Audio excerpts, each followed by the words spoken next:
Halo semuanya, selamat datang kembali di Upskilling with Su. Cyber security bukan hanya masalah IT, tetapi masalah keberlangsungan bisnis.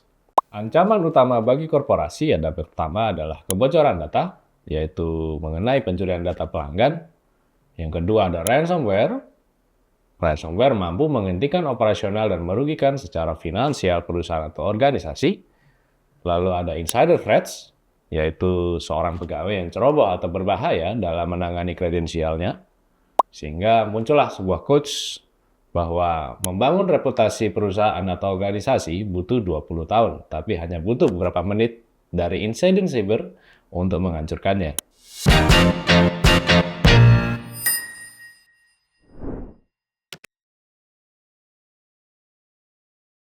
Pada tahun 2024, kerugian akibat kejahatan siber diperkirakan melampaui 10,5 triliun dolar AS per tahun pada 2025, menjadikannya salah satu ancaman terbesar bagi bisnis di seluruh dunia.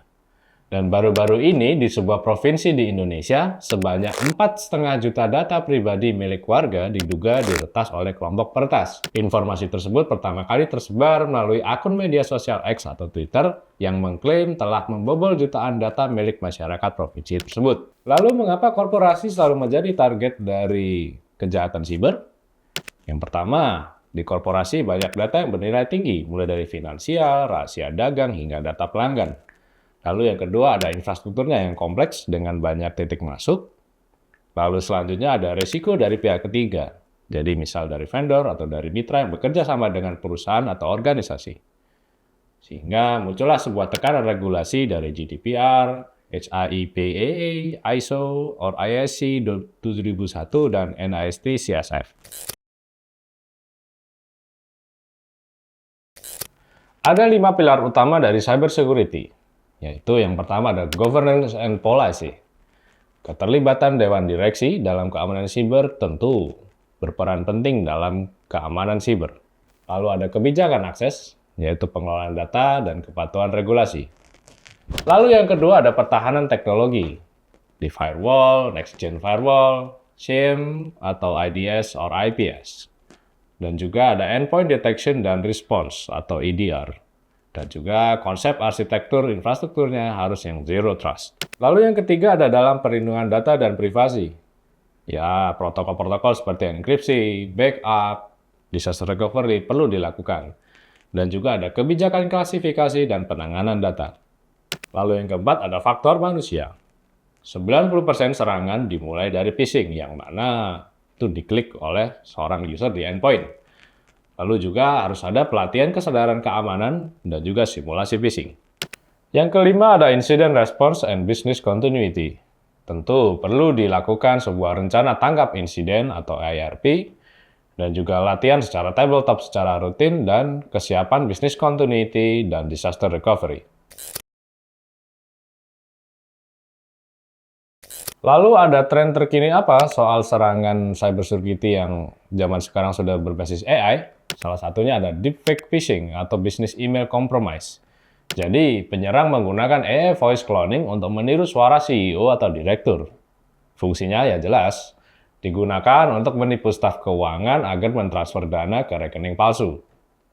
Contoh kasus nyatanya, ada beberapa perusahaan global rugi jutaan dolar akibat AI voice scam. Lalu tren serangan cybersecurity berbasis AI selanjutnya adalah AI-powered malware and evasion. Malware yang dilengkapi AI dapat beradaptasi secara dinamis untuk menghindari antivirus atau EDR. Misalnya, malware yang memodifikasi signature atau pola serangan secara otomatis berdasarkan sistem target. Selain itu ada AI-driven phishing campaigns, yaitu phishing email yang dihasilkan oleh AI, misalnya GPT, lebih meyakinkan, bebas dari typo, dan dapat dipersonalisasi sesuai profil korban. Contoh, email HRD yang meminta update data pegawai dengan bahasa yang sangat natural. Tren serangan cybersecurity berbasis AI selanjutnya adalah Automated Vulnerability Exploitation. AI digunakan untuk memindai celah keamanan ribuan sistem dalam waktu singkat, lalu otomatis mengeksploitasi kelemahan tersebut. Bahkan AI ini lebih cepat dibandingkan manual hacker. Ada serangan siber tentu, ada juga pertahanan secara siber. Pertahanan berbasis AI, salah satunya adalah AI-Based Threat Detection or SIEM or UEBA. AI menganalisis log dari ribuan perangkat seperti firewall, server, dan aplikasi. Dan AI mendeteksi anomali perilaku pengguna, contoh login jam 3 pagi dari lokasi yang asing.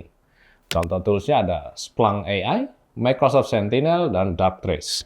Lalu pertahanan berbasis AI selanjutnya ada phishing email detection menggunakan NLP. AI membaca konten email dengan mendeteksi pola berbahaya, bisa mengenali deepfake domain, suspicious link, hingga manipulasi bahasa. Lalu selanjutnya ada Automated Incident Response atau SOAR dengan AI. Teknologi ini melakukan jika ada indikasi ransomware, AI bisa mengisolasi endpoint secara otomatis sebelum menyebar, sehingga mengurangi waktu respon dari jam-jaman menuju ke menit. Lalu selanjutnya ada Predictive Security dengan Machine Learning. Machine Learning menganalisis tren serangan global dan memprediksi kemungkinan serangan ke sistem perusahaan. Misalnya, perusahaan finansial dapat memblokir trafik mencurigakan sebelum menjadi serangan DDoS. Tentu setelah ada serangan yang berbasis AI, pertahanan yang berbasis AI, tentu ada tantangan-tantangan lain, yaitu tantangan keamanan cloud dan SaaS, dan juga risiko supply chain dan pihak ketiga, dan juga pentingnya asuransi untuk keamanan siber. Sehingga, tindakan yang harus dilakukan oleh perusahaan dan organisasi kalau kita ringkas secara utama adalah pertama, cyber security adalah isu strategis perusahaan, bukan hanya IT. Lalu ada keseimbangan antara teknologi, proses, dan manusia adalah kunci. Dan fokus pada resiliensi, bukan hanya pertahanan. Lalu apa langkah nyata untuk korporasi? Yang pertama, investasi pada governance keamanan. Lalu ada edukasi pegawai secara berkelanjutan. Selanjutnya ada terapkan Zero Trust and arsitektur modern.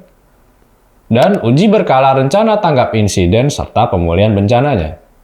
Cyber security bukan beban, tapi investasi untuk kepercayaan, reputasi, dan keberlanjutan bisnis jangka panjang. Bagi sahabat Su sekalian yang ingin tahu lebih dalam mengenai cyber security practices, teman-teman bisa join di webinar series Cyber Day 2025 by Suhu. Mulai dari Understanding the Evolution of Threats and the Need for Cyber Resilience, Designing Cyber Resilience Architecture, hingga End-to-End Cyber Resilience Strategi. Cek link pendaftaran webinarnya on description ya. Kalau video ini bermanfaat, jangan lupa like, subscribe, dan tinggalkan komentar di bawah jika ada pertanyaan atau ide lain. See you next time!